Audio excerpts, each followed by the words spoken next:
C'est fini, Adama. Nous sommes en sécurité maintenant, murmura Idriss, bien que sa voix portait une nuance d'inquiétude.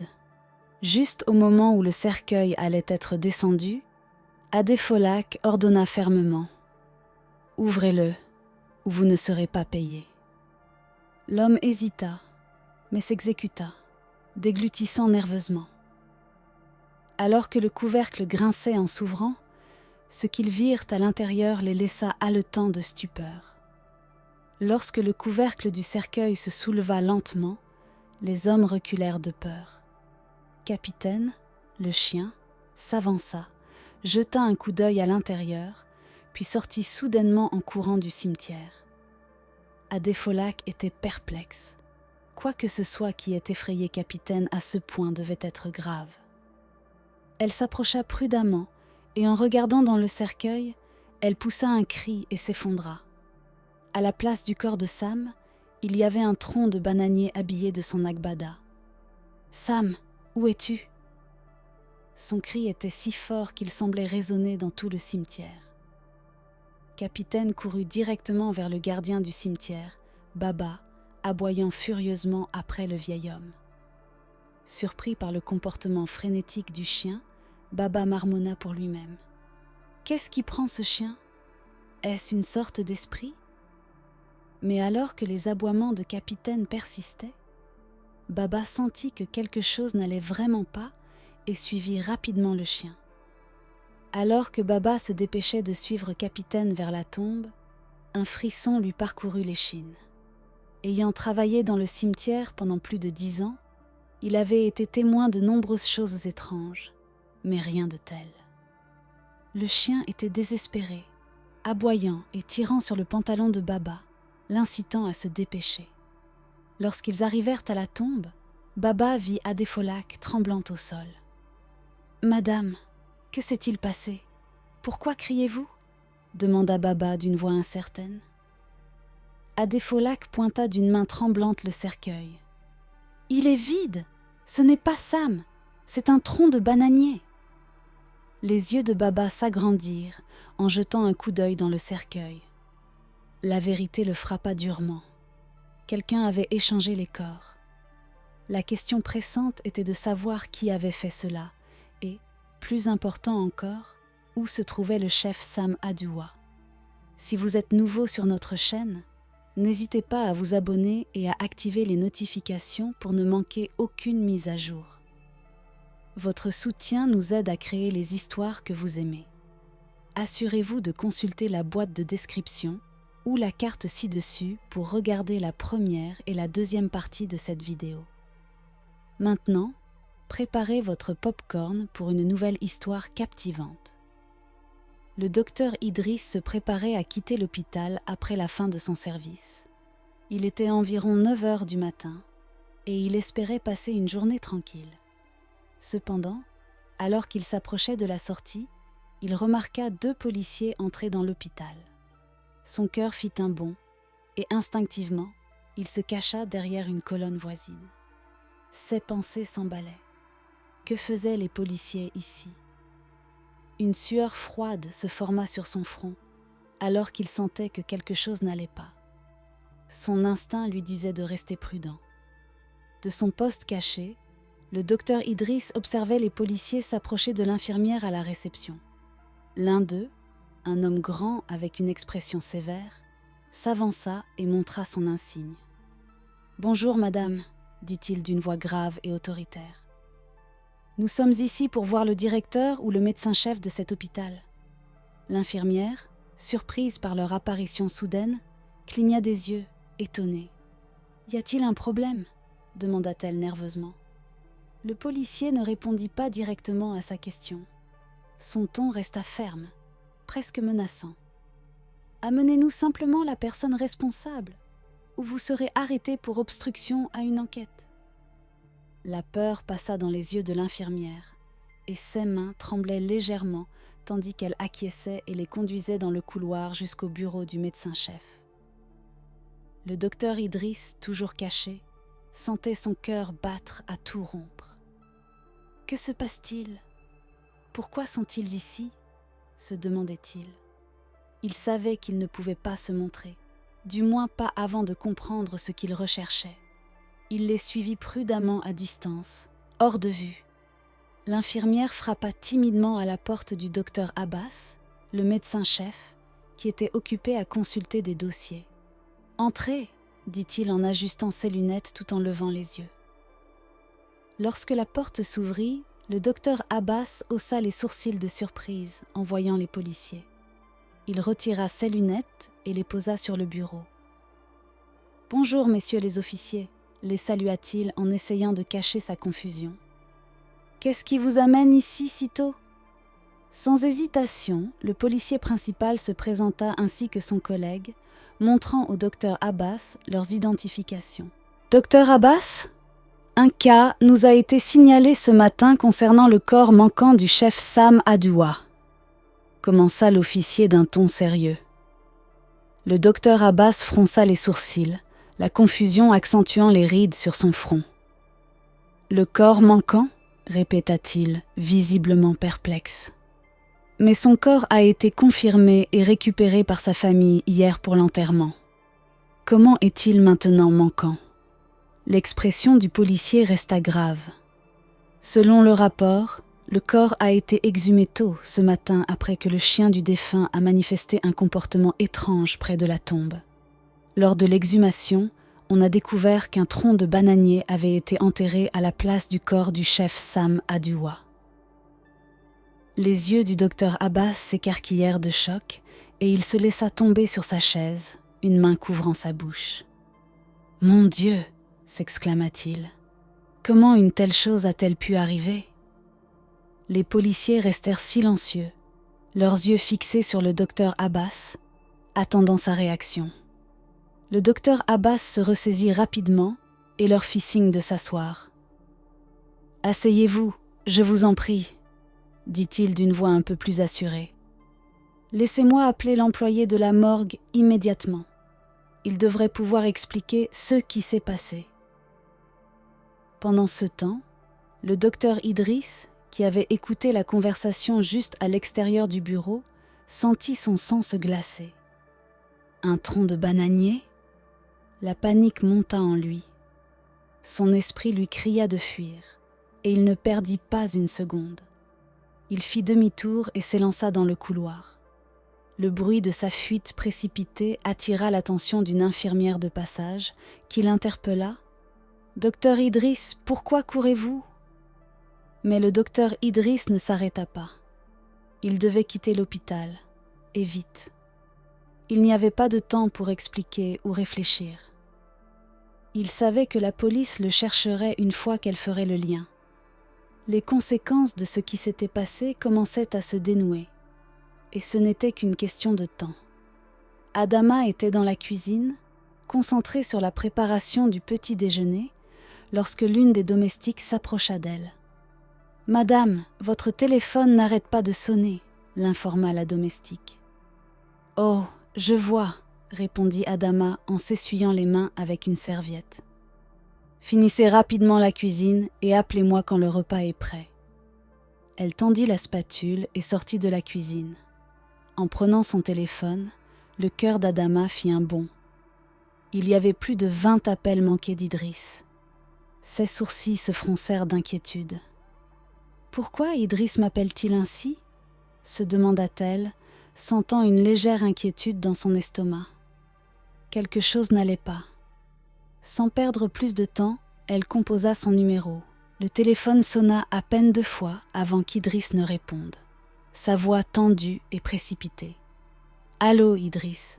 Désolé d'avoir manqué ton appel. » « Ce n'est pas le moment pour des excuses, » la coupa Idriss, son ton paniqué. « Nous allons être découverts. Fais vite tes valises. Documents, argent, tout ce que tu peux emporter. Et rejoins-moi à l'hôtel Lacoste. Je t'enverrai l'adresse. » « Mais Idriss, » commença-t-elle, la voix tremblante de peur. Avant qu'elle ne puisse continuer, la ligne coupa. Adama regarda son téléphone avec incrédulité, son esprit tourbillonnant. Que veut-il dire ? Comment allons-nous être découverts ?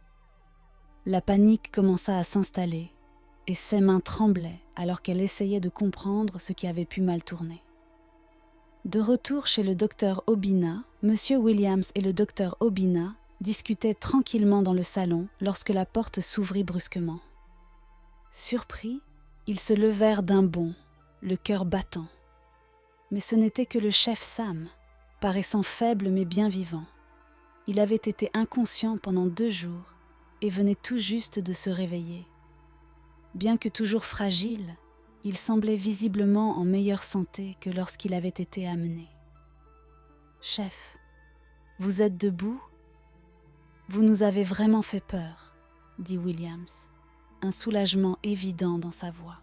« Mais il vient juste de se réveiller d'entre les morts, » plaisanta le docteur Obina pour alléger l'atmosphère, et ils rirent tous nerveusement.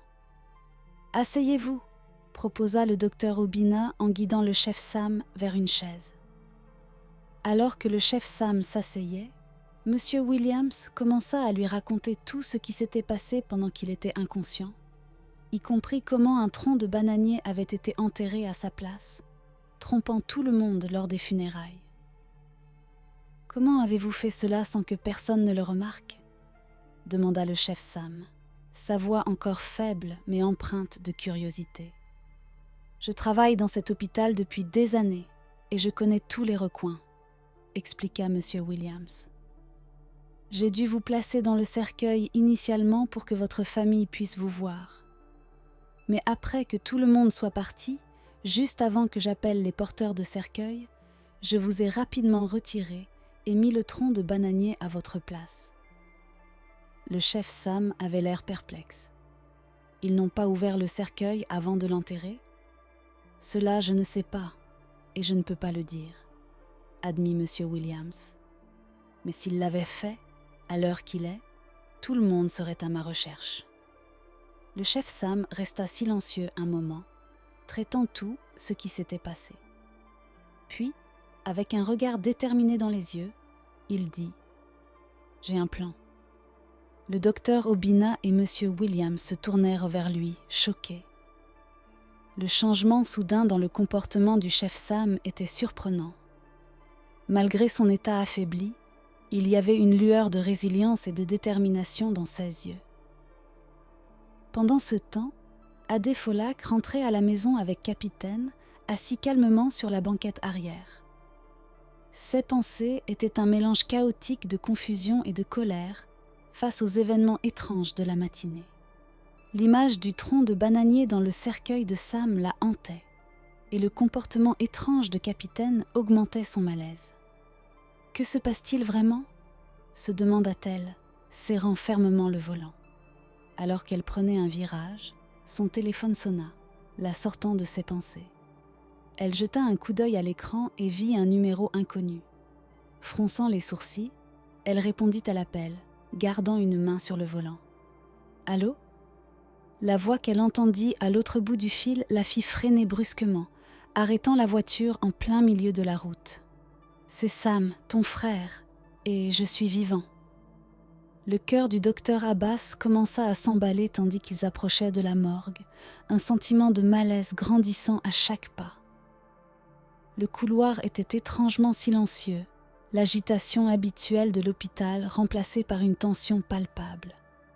Les infirmières et les membres du personnel jetaient des regards curieux au docteur Abbas et aux 2 policiers à mesure qu'ils avançaient, chuchotant entre eux.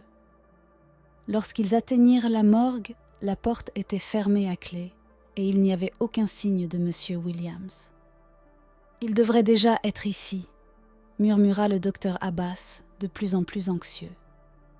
Visiblement agité, le docteur Abbas sortit son téléphone et composa à nouveau le numéro de M. Williams. Le téléphone sonna 1 fois, 2 fois, mais alla ensuite directement sur la messagerie vocale. Fronçant les sourcils, le docteur Abbas tenta une 2e fois, mais il n'y eut aucune réponse. L'officier à ses côtés croisa les bras, les sourcils froncés, plongé dans ses pensées.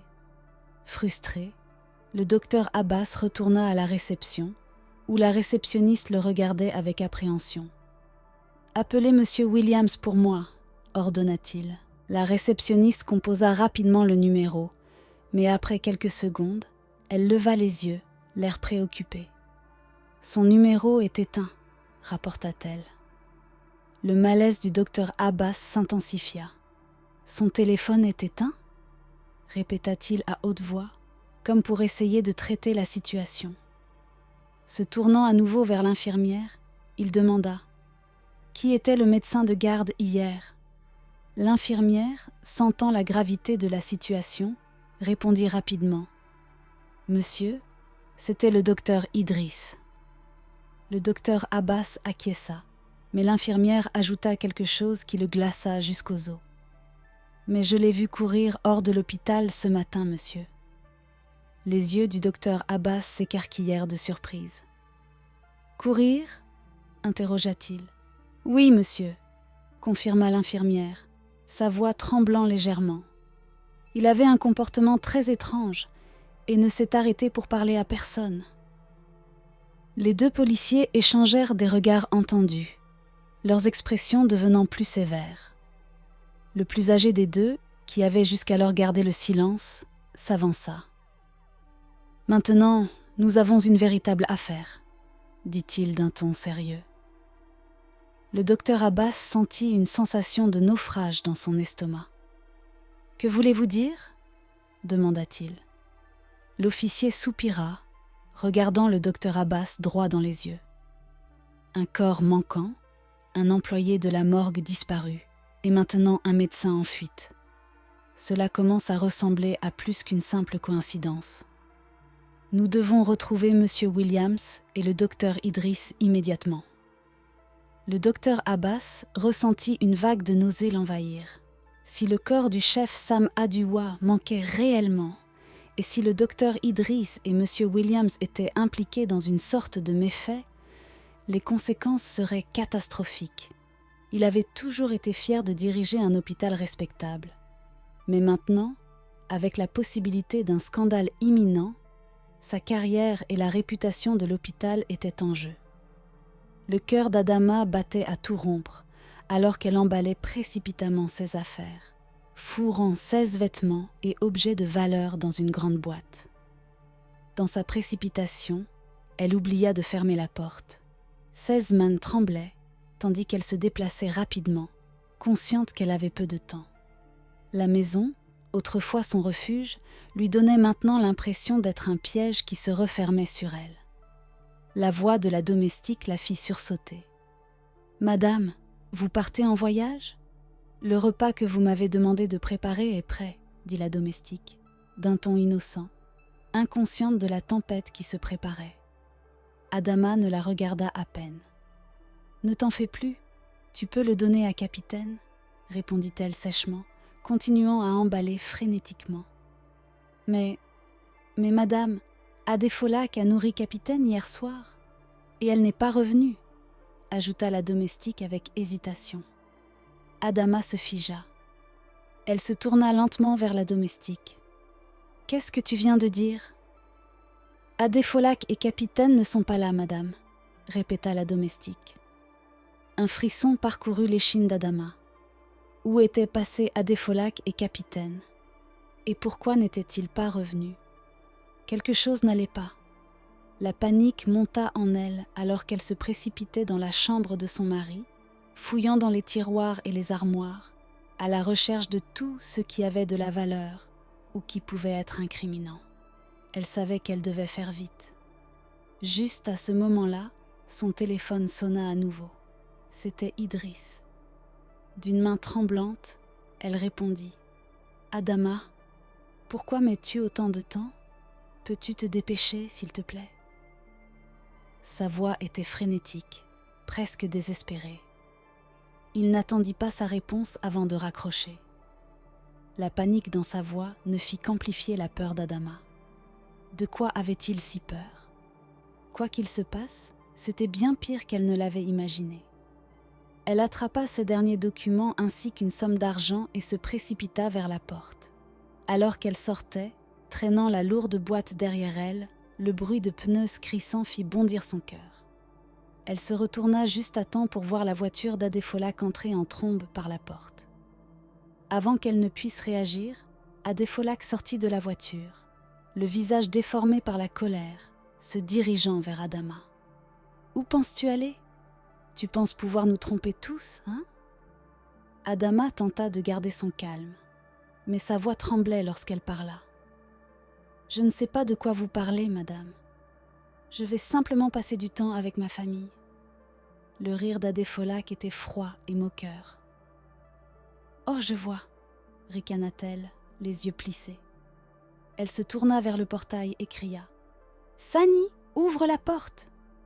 Le portail s'ouvrit et une voiture de police entra. 2 policiers à l'air sévère sortirent, leurs expressions graves.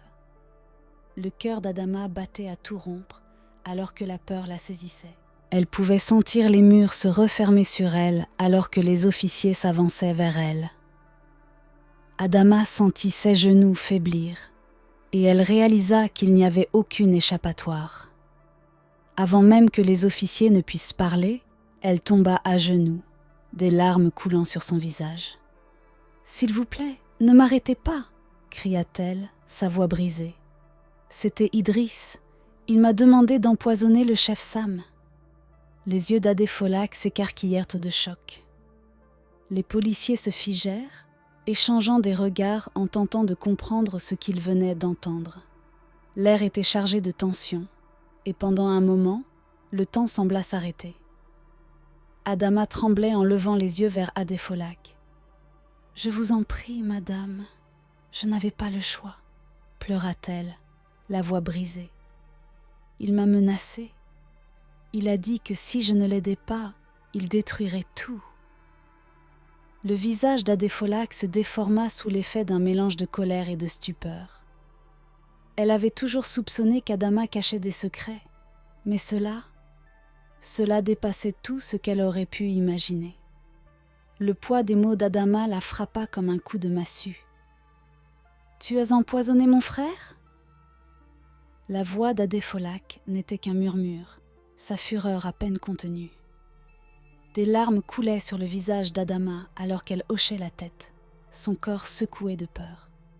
C'était Idriss, il a tout planifié. Il a dit que nous serions ensemble si le chef était hors du chemin, mais je ne voulais pas que ça en arrive là. S'il vous plaît, pardonnez-moi. Les policiers s'avancèrent, l'un d'eux sortant une paire de menottes. « Madame Aduwa, vous êtes en état d'arrestation pour tentative de meurtre sur le chef Sam Aduwa et pour avoir conspiré avec le docteur Idriss pour dissimuler le crime, » déclara l'un des policiers d'un ton sévère. Alors que le métal froid des menottes claquait autour de ses poignets, Adama sut que sa vie était terminée. Les rêves de richesse, de luxe et de liberté s'étaient transformés en un cauchemar de culpabilité, de trahison et de perdition imminente. Adépholaque recula, son esprit s'emballant. C'était bien plus que ce à quoi elle s'était attendue.